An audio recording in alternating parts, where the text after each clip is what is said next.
Hello everyone, good morning. সবাই আশা করি খুব ভালো আছো, আমিও খুব ভালো আছি। সকাল বাজে এখন 8টা, আর মেয়েকে খাওয়াবো এখন দুধ বিস্কুট।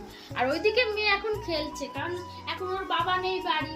বাবা থাকলে তাও মেয়েকে বাবার কাছে দিয়ে তাও আমি কাজকর্ম করতে পারি। এখন ওর বাবাও বাড়িতে নেই, ওর ঠাম্মিও বাড়িতে নেই, দাদুও বাড়িতে নেই। সেই মেয়েকে একা একা সামলিয়ে যে খাটের ওপর সেদিও খেলনাবাতি দিয়ে এখন এই খেলছে।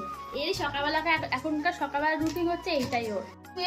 গরম জল দিয়ে বিস্কুটটাকে একটু ভিজিয়ে নেবো। আর সকালেও খায় হচ্ছে বিস্কুট আর হচ্ছে দুধের মধ্যে খায় ও ন্যান খায়। কে কে ন্যান খায় প্লিজ একটু কমেন্টে জানিও, কোন কার বাচ্চা ন্যান প্রোটা খায়।